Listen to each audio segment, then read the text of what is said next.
Hi there, and welcome to Reddit Confessions.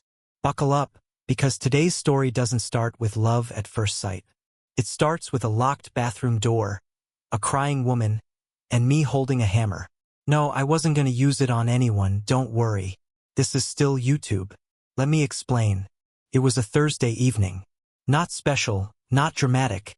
Just another evening in our two-bedroom condo.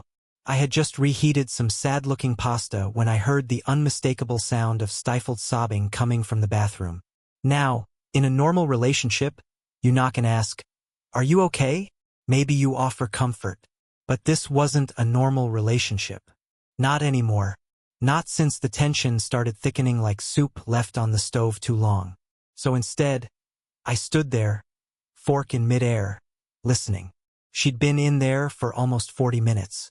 No music, no shower running, just silence, interrupted by occasional sharp sniffles. Something in my chest tightened. I wish I could say it was concern, but it wasn't. It was dread. See, when you live with someone long enough, you start recognizing the tone of their breakdowns. That night, her sobs weren't about sadness. They were about consequences. And that's when it hit me. Something was about to drop. I walked to the bedroom, sat on the edge of the bed, and stared at our wedding invitation on the nightstand. Cream cardstock, gold foil letters, her name above mine. Always her name first. Always. I took a deep breath, picked up my phone, and scrolled through our texts. Nothing unusual. A reminder to pick up dry cleaning. A forwarded link to a ridiculous $600 cake she might want instead. A meme about dogs that she didn't laugh at but I did, alone. And then, just as I set the phone down, it buzzed again. One new message. From her. And it read, "Wedding's off. Expect my lawyer's call." No hey. No punctuation. No emotion. I didn't move. I didn't blink. I just read it again. And again. And again. This is how it ends. I thought. Not with a fight. Not with tears. Not even a "we need to talk." Just a legal threat sandwiched between a sobbing bathroom session and cold leftover pasta. I stared at that message for a long time. And then, I smiled. For the first time in months, maybe even years, I smiled. Because she didn't know that earlier that very day, I had received an email confirming that I could still withdraw my name from the mortgage. She didn't know that I had called the bank. She didn't know that her little plan, the one where she'd cancel the wedding, keep the house, and shove me into financial limbo, had already started unraveling before she even hit send on that text. I never confronted her. I never asked why. I never demanded closure. I just followed the thread. And what I discovered would flip everything upside down. Not just for her, but for the people she thought would protect her. What she didn't realize was that the quiet guy she'd been ignoring, he had been paying attention. And he had receipts. Stay tuned for part 2. Things are about to get messy. This is Reddit Confessions. Don't forget to like, subscribe, and comment below. Have you ever been betrayed by someone you thought you'd build a life with? The funny thing about silence is that it reveals more than noise ever could. After reading her one-sentence text, "Wedding's off. Expect my lawyer's call," I didn't reply. I didn't storm into the bathroom. I didn't even knock. Instead, I picked up my laptop, opened a document I had secretly been updating for weeks, and added a final note at the bottom. She blinked first. You see, I may come off as a pushover, but I'm not stupid. For months, there had been signs that something wasn't right. It wasn't just the disappearing weekends or the passive-aggressive comments she'd toss at me in front of her friends. It was the way she started treating me like an accessory, like I was the beige throw pillow on her designer couch. Safe, boring, predictable. But I wasn't always predictable. Not when I started noticing she was keeping folders marked private on her desktop, only to forget to log out once. Not when her gym location on our shared app randomly placed her 20 miles away at a Marriott. Not when she stopped wearing her engagement ring and claimed it didn't match her work outfits. I had been watching, quietly, patiently, and so when she tried to drop the hammer, I had already removed the nails. Here's the thing about the mortgage. It was a joint pre-approval, but she never completed her income verification. She assumed I'd just carry the bulk, like I always did. The rent, the groceries, her car insurance when she forgot her wallet for 6 months. What she didn't realize was that my name hadn't been finalized on the property yet. I had paused it, discreetly, after seeing one too many flagged credit inquiries from wedding planners I didn't know we'd hired. So when I got her text, I contacted the mortgage officer. "Hi," I said, as calmly as someone halfway to losing it can say. "Is it too late to back out?" Turns out it wasn't, and all it took was a notarized form and a second email to remove myself entirely from the deal. She was about to buy a home with someone else's financial spine, and I had just yanked it out. I sat on the couch, chewing on a cold bite of pasta, watching the tiny loading icon spin on the e-signature confirmation page. And when it finished, I just whispered, "Done." An hour later, I heard the bathroom door creak open. She walked past the living room without saying a word. Her eyes were puffy, makeup smeared, phone gripped in her hand like it might explode. I didn't look at her. She didn't stop walking. That was our entire interaction. At 11:41 p.m. She texted again. "Are you seriously pulling out of the mortgage?" I locked my phone. Then, about 5 minutes later, another one. "You said you wanted this house. Don't be childish." That one made me laugh. Childish? After she ended our engagement through a 12-word text like a boardroom termination, then came the third message, and this one really got me. "You're going to regret this. I had plans. Now you've messed up everything." There it was. Not we had plans. Not our future. Just her plan. A house. With my money. Without me. That night I didn't sleep. Not because I was heartbroken. I'd been mourning this relationship for months already. I didn't sleep because for the first time, I saw the real Karina. Not the woman who asked me to pick out succulents for the guest tables, but the one who viewed me as a transaction. Convenience. A piece of the furniture. The next morning, I packed a small duffel bag. Just clothes and essentials. I emailed my boss asking for 2 weeks of remote time. Then I left. Quietly. No note. No drama. I didn't slam the door. I just turned the knob, stepped into the hallway, and disappeared. She called 6 times that day. Then nothing. Until 3 days later when I got a call from her mother.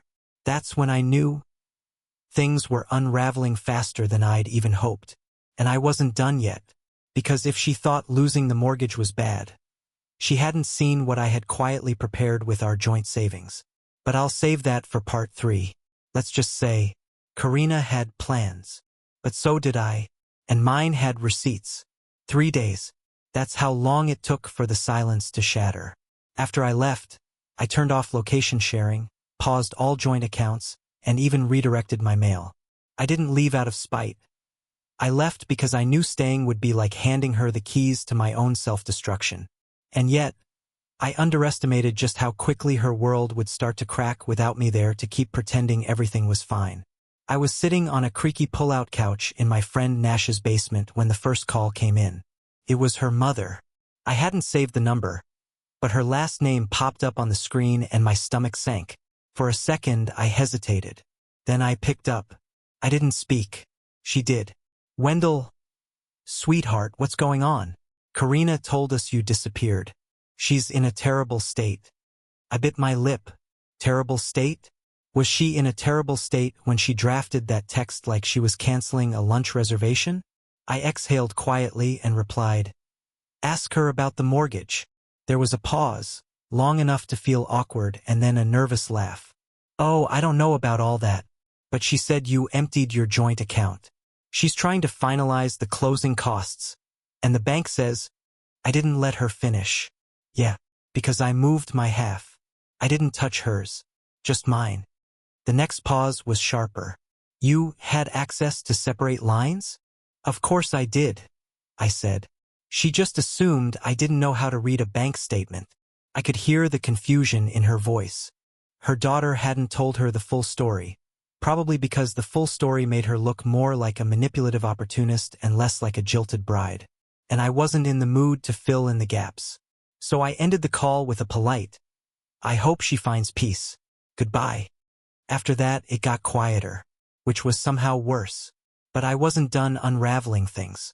That same afternoon, I walked into my credit union, sat across from a teller I'd known since college, and asked to review every transaction tied to our future fund. A high-yield savings account we had agreed would go untouched until after the honeymoon. Except it had been touched. Repeatedly. Lavish transfers, spa packages, online purchases, payments to vendors I didn't recognize. A $3,200 charge to a venue in Savannah. She told me the wedding would be in upstate New York. Savannah was where her ex lived. My hands started to shake. I clenched them into fists in my lap. I asked the teller if the account could be frozen for fraud investigation. She nodded, typed for a moment, then said, "Done." And just like that, another part of her illusion crumbled. It was never about a wedding. It was about leverage. She thought she could dangle marriage in front of me like a prize, then pull it away when she no longer needed me. She probably thought I'd collapse, beg, grovel, that I'd try to win her back. Instead, I was pulling the wires from behind the scenes. When I returned to Nash's basement, I opened my laptop and began putting everything together. Bank statements, signed forms, email threads, even screenshots of texts she sent me when she was trying to get me to commit faster. And one line stood out. "If we get the house this month, we can start making money off the equity right away." She never said, "Start our life." She said, "Make money." Suddenly, all the puzzle pieces clicked. The urgency, the mortgage, the bizarre wedding expenses. This wasn't heartbreak. It was a business deal falling through. And I was done being the investment. But it didn't end there. That evening, Nash walked in holding a crumpled envelope. "This came for you," he said, tossing it onto the coffee table. Certified mail. From a law office. I opened it. Inside was a letter from her attorney. A formal notice requesting cooperation in the dissolution of joint agreements related to housing and finances. She wanted to sever ties. Officially. Good. I was ready. But before I signed anything, I made one more move. I emailed a real estate agency, the same one that had listed the house we almost bought. I asked for the showing schedule. Told them I was a prospective buyer. Just to see. And what do you know? There was already a listing going live. Our house, the one she had told me we'd live in for at least the next 5 years. She hadn't even closed yet, and she was already planning to flip it. She wanted to cash out on my down payment. That was it. That was the final straw. I called my lawyer cousin Reggie again. "I want to send her something," I said. "What kind of something?" "A response. But not a legal one." And together, we drafted the most satisfying 4-line reply to her lawyer. "My client has reviewed the request and offers no contest. Please be advised. All accounts tied to joint ownership have been closed. Mortgage participation has been rescinded. Any future claims will be addressed as attempts at financial misrepresentation." Simple, precise, final. I sent it, and I felt free. I don't know what she felt when she read it, but the next day I got one last text. "You ruined everything." To which I finally replied, "You're right. Everything you built on lies." Then I blocked her. No more texts, no more plans, no more pretending. But as I was about to shut everything down for good, something unexpected happened. I got a message from someone I hadn't spoken to in 2 years. Someone who knew exactly what Karina had been up to, long before I did. But that's for part 4. And trust me, it changes everything. When you think the worst is over, when you think you've finally crawled out of the wreckage, life has this way of handing you a folded note with 2 words on it. Not yet. That note came to me as a direct message on an old social account I barely used anymore. I hadn't checked it in months, but that night, while I was halfway through a sad plate of eggs and scrolling mindlessly to distract myself from the fallout, I opened it. The profile was unfamiliar. No picture, just the name L.D. and a single message that read, "If you think she hurt you, wait until you find out what she told him." I stared at the screen, blinking. What? I reread it 3 times. I was about to ignore it. Probably spam, maybe a troll. But something about the phrasing hit me sideways. The way it said, "told him." Not you, not others. It was specific. Personal. Dangerous.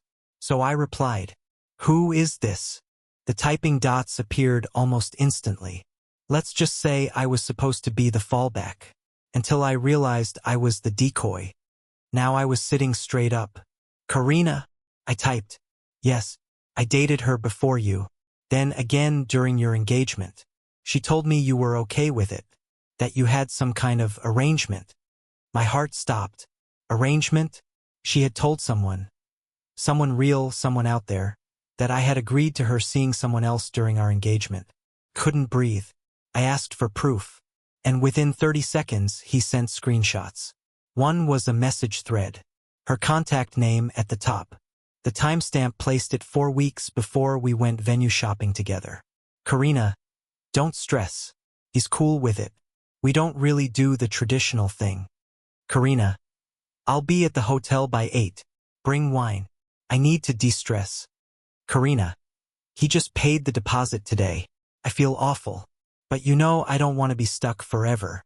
I felt the oxygen leave the room. My ears buzzed. My vision blurred. There it was, written in pixels. Her cheating. Her manipulation. Her pretending I was some progressive, clueless fiancé playing house while she carried on with a plan B she never intended to keep. I asked the guy L.D. how long they had been seeing each other. His response? On and off for 2 years. She told me it was complicated with you. Said you didn't satisfy her emotionally. That you were robotic. Passive. Too soft. That last word hit me in the chest. Soft. That's what she called me. I wanted to scream. To throw something. To march to her condo and demand she say it to my face. But I didn't. Instead, I asked him for one more favor. I asked if he'd be willing to send over anything else she'd shared. Any photos, messages, or even voicemails. Anything that showed who she really was. He sent me an audio clip. I hesitated. Then I hit play. Her voice came through, drunk, slurred, laughing. "Wendell? He's a spreadsheet in a sweater. He thinks paying the bills makes him a man. I'm marrying him because he's stable, not because he excites me. I need that ring so I can finally start living." I sat frozen. The silence after the clip was louder than any scream. There it was. The truth. She wasn't sad the wedding was off. She was mad that her strategy had failed. She never loved me. I wasn't a partner. I was an elevator button to the next floor of her life. A financial vehicle. A doormat she thought would never stop laying flat. But the joke was on her. Because I had already shut it all down. The mortgage, the money, the shared accounts. Everything. What she didn't know, what she still hadn't figured out, was that I had also kept screenshots, audio backups, and now, thanks to L.D., a folder full of evidence that showed just how deep her web of lies went. And I was no longer interested in moving on quietly. I wasn't out for revenge. Not in the dramatic, vindictive way. I didn't want to destroy her. I wanted people to see her. And I had the perfect opportunity coming up. Her bridal shower. Oh yes, she hadn't canceled it. Apparently, she thought I'd be too humiliated to show up. She was wrong. But how I walked into that room, and what I handed her in front of her friends, that's a story you're not going to believe. And it's coming in part 5. They say revenge is a dish best served cold. I don't know about revenge, but truth? Truth is a dish best served calmly. While everyone's pretending to be happy and sipping champagne. The bridal shower was scheduled for the following Saturday. She never canceled it. I double-checked the invitation that was still sitting in my email trash. Please join us to celebrate Karina before the big day. Wine, laughter, and memories in the making. The irony nearly choked me. It was being held at a boutique event loft downtown, the kind of place with exposed brick, rented greenery, and way too many delicate candles in glass jars. When I RSVP'd, I didn't expect a confirmation, but the system auto-replied with a cheerful, "We can't wait to see you." Oh, I bet. I spent the entire week preparing a small, very specific gift. It wasn't flashy. It didn't scream vengeance. It wasn't wrapped in fire. It was quiet, neutral, unassuming, like me. The night before the shower, I printed out 3 things. A timeline of her transactions from the joint savings account with notes on each fraudulent use, screenshots of her messages to the other guy where she called me a spreadsheet in a sweater, and a notarized affidavit from the mortgage officer confirming I had legally withdrawn from the home purchase. I folded all three, placed them in a white envelope, and sealed it. On the outside, I simply wrote, "To the bride-to-be." Then I dropped it into a beige gift bag, the kind that whispers classy, and added a blank card with one sentence. "Congratulations on finally living your truth." The next day, I arrived late. Everyone was already inside, laughing, drinking, toasting. I could hear the high-pitched squeals of her friends from halfway down the hallway. I hesitated at the door for a moment, then pushed it open and walked in. The room fell quiet. I wasn't dressed for the occasion. No blazer, no polished shoes. Just jeans, a soft hoodie, and a look on my face that I guess must have unsettled them. Karina froze mid-laugh when she saw me. I watched her fingers stiffen around her wine glass. She tried to recover. "Wendell?" she said, like I was a cousin who had wandered in from the wrong family reunion. I gave her a small nod and walked directly up to the gift table. I placed the bag down, gently, between two glitter-covered boxes. Then I turned around and looked her straight in the eyes. Not with anger, not with drama, just finality. "Congratulations," I said, loud enough for the room to hear. Then I left. No shouting, no confrontation, just the weight of silence following me out the door. I didn't look back, but I imagined she opened it. I imagined the room went even quieter when they saw what was inside. I imagined the mask cracked because I know Karina, and she only thrives when no one sees behind the curtain. Later that night, I turned my phone back on. 32 missed calls, 9 voicemails, dozens of texts, one after another. "What is wrong with you?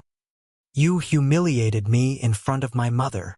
I swear I will ruin you if you don't delete that folder. You're pathetic.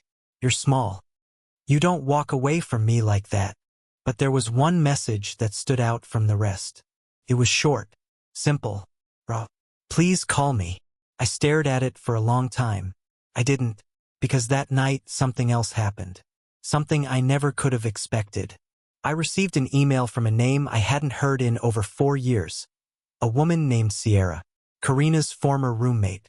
The subject line was, "You deserve to know what she did before you even met her."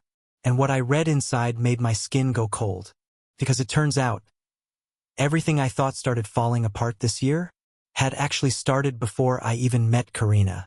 What she did to her last fiancé and how I was never supposed to find out changed the entire trajectory of what I thought I understood.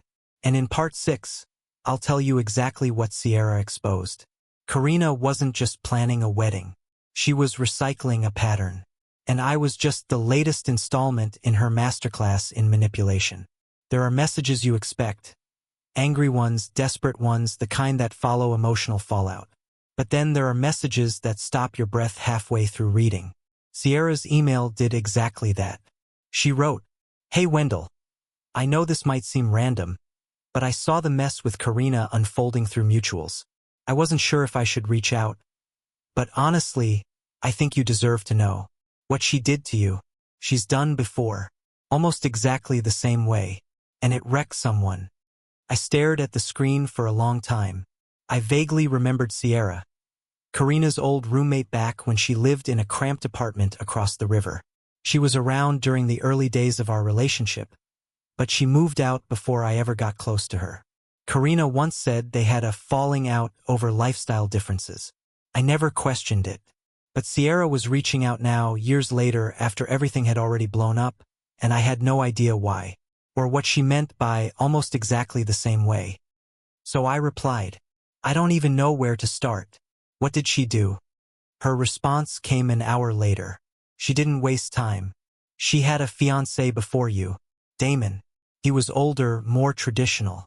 They met through a volunteer leadership event, dated for a year, and got engaged. He bought her a ring that took him 3 months of double shifts to afford. Sound familiar?" I sat up straighter.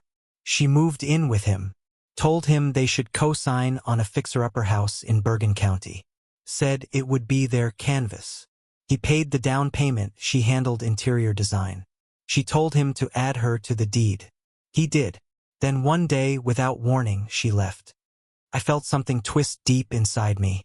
She texted him to say she was ending things, said it wasn't working, then ghosted him for weeks.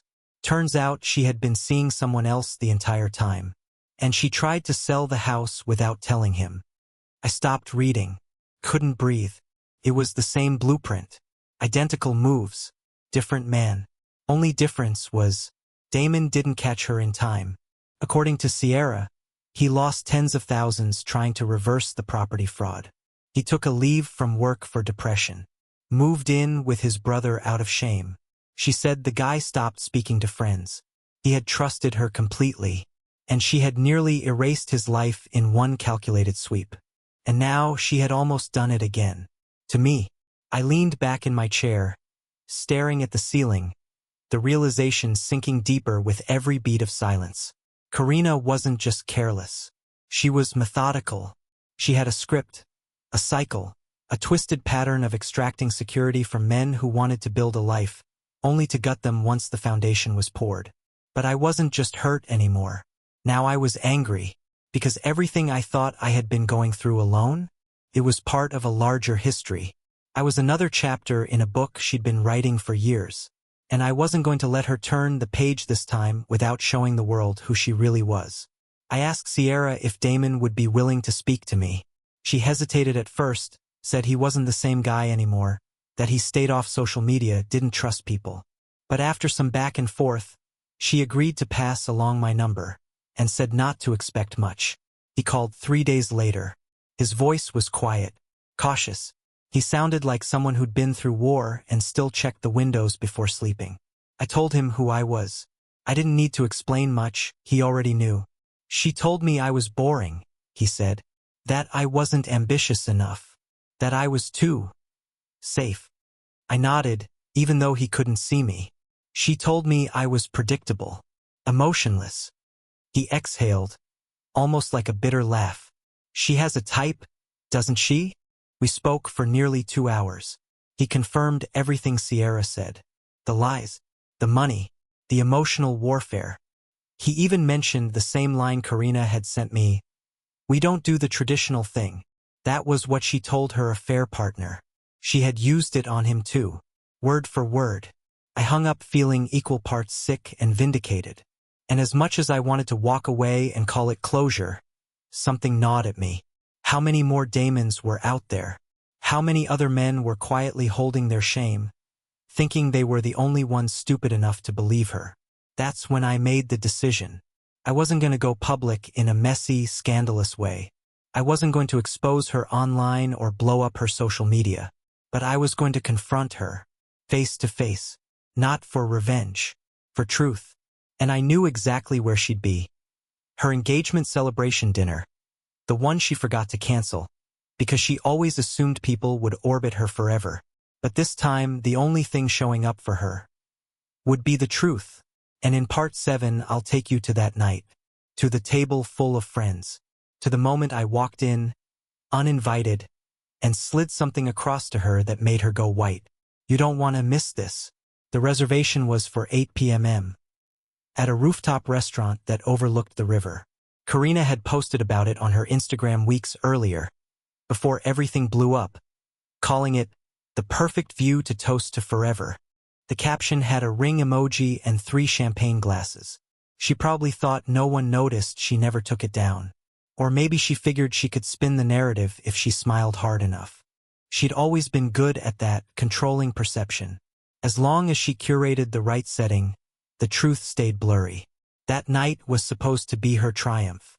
A private dinner with close friends only, to celebrate her engagement. Even though the ring was gone, the mortgage was gone, and the man she planned to build it all on had vanished from the picture. Except I hadn't vanished. I had been watching, and now I was ready to show up. I arrived 15 minutes early. I didn't go upstairs right away. I waited in the parking structure 2 blocks down, sitting in my car, heart pounding like a kick drum. I rehearsed what I'd say, then forgot it, then rewrote it in my head, then tossed it out again. Nothing felt right, because this wasn't about speeches. It was about clarity, about letting her sit in the wreckage of what she built, not by force, but by exposure. At 8:20 p.m., I stepped inside. The host asked if I had a reservation. I said I was just meeting someone upstairs. He waved me through with a half smile, probably thinking I was late for a date. I took the elevator up, floor by floor, stomach tightening with each ding of the passing numbers. When the doors opened, I heard laughter. Loud, rehearsed, brittle. Karina's laugh. I followed the sound. There she was, in a silver dress, surrounded by 8 people, smiling like she hadn't tried to erase me 2 weeks earlier through a lawyer and a fake smile. Her hand was on the arm of a guy I didn't recognize. Placeholder, maybe, or a decoy, or the next project. She didn't see me until I was 5 feet from the table. The color drained from her face instantly. "Wendell," she said, standing slowly, as if unsure whether to feign surprise or control the narrative. Her voice dropped half an octave, the one she used when trying to manage a situation. I gave her a nod. "I didn't come to argue," I said, loud enough for the table to hear. "I just came to return something you forgot." I pulled out the black envelope. Not white, not beige. Black. No label. No bow. Inside, the printed statement from Sierra, the notarized mortgage withdrawal confirmation, a photo of the house she tried to sell without me, and a copy of the audio message where she called me a spreadsheet in a sweater. Her hand shook when she reached for it. She glanced around. Her friends were silent now. The fake laughs had evaporated. One woman lowered her wine glass mid-sip. The man beside her, the one she was leaning into minutes earlier, looked confused. "Don't open it now," I said. "Read it alone. Read it twice." She tried to speak. Something about this being not the time, not the place. But I cut her off. "I gave you time. I gave you space. You used both to lie. Now I'm giving you silence." And I walked away. No dramatic exit. No lingering. Just steps back to the elevator. But as I was about to press the button, I heard someone behind me. "Wendell." I turned. It wasn't Karina. It was the guy at the table. He looked pale, angry, betrayed in a way I recognized. "What was that?" he asked. "You'll see," I said. "Soon." And then I stepped inside, let the doors close, and rode down. In the cab home, my phone buzzed once. A single message from her. "You humiliated me. Why do you keep doing this?" I didn't answer, because by then, I knew something she didn't. This wasn't humiliation. This was liberation. I wasn't doing it to her. I was doing it for me, and what she was about to face. From the people at that table, from the man she just blindsided, from the silence left in the wake of her lies, was more revealing than anything I could say out loud. But as I sat in that cab, watching the skyline blur past the window, I realized something even deeper. I didn't feel relief. I felt emptiness. Because when someone manipulates you for so long, even their downfall feels like a hollow victory. I had one more thing to do. Something just for myself. And in part 8, I'll tell you how I finally closed the chapter, with a letter she'll never read, and a destination she'll never trace. Because this story doesn't end with her broken. It ends with me, finally free. I didn't send the letter by mail. I didn't email it. I didn't drop it in her mailbox or leave it on her windshield like something from a bad movie. I wrote it for me. It sat on my nightstand for 2 days, printed in ink, folded neatly, inside a plain envelope marked simply, "Closure." That was it. No drama, no bitterness, no gotcha. Just closure. The letter said everything I never had the chance, or maybe the courage, to say in person. Not the rage-filled accusations, but the quiet truth that lived underneath all of it. The disappointment, the betrayal, the slow erosion of my sense of self that came from loving someone who only saw me as a stepping stone. It started with the words, "You didn't break me. You just reminded me what I deserved." And it ended with, "I forgive you, not because you asked, not because you earned it, but because I refused to carry your weight anymore." I signed it, tucked it back in the envelope, and placed it in the fire pit behind my friend Nash's place. We were out there one night, both of us with mugs of coffee instead of beer. I told him I needed to burn something symbolic. He just nodded and lit the match. We watched the flames take the paper slowly. No wind, no music, just crackling and silence. And in that moment, for the first time since Karina's cold little text detonated my life, I felt peace. Real peace. Not the kind you force yourself to feel when you're pretending everything's fine. The kind that grows in the empty space where pain used to live. The kind that says, you survived it, you're still here, and you're no longer small. Weeks passed, then months. I changed my routine, started hiking again, took a short solo trip to Maine, learned how to cook without following YouTube tutorials. I even got a dog. A rescue mutt named Clover who thinks I'm the most exciting part of her day. I don't check her social media anymore. I don't ask mutuals how she's doing. I don't think about what could have been, because what is right now today is enough. And one night, I caught myself laughing, like full-on belly laughing at a stupid sitcom joke while holding a spoonful of ice cream.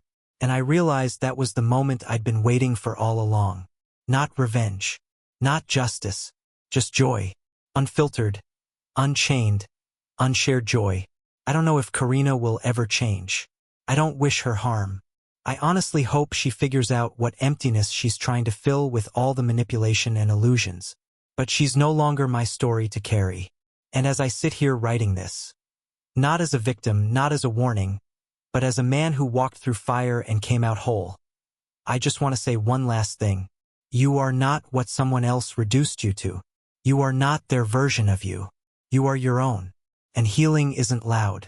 Sometimes, it's as quiet as a dog snoring at your feet and a night sky that no longer feels heavy.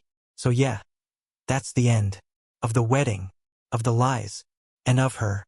But it's also the beginning of me. Thanks for watching Reddit Confessions. We hope this story resonated with you. Now it's your turn. Drop a comment below. Have you ever uncovered something shocking during a breakup that changed your entire view of someone? We'd love to hear the moment that made you stronger. Don't forget to like, subscribe, and share this video with someone who needs to be reminded. Sometimes the most powerful thing you can do is walk away.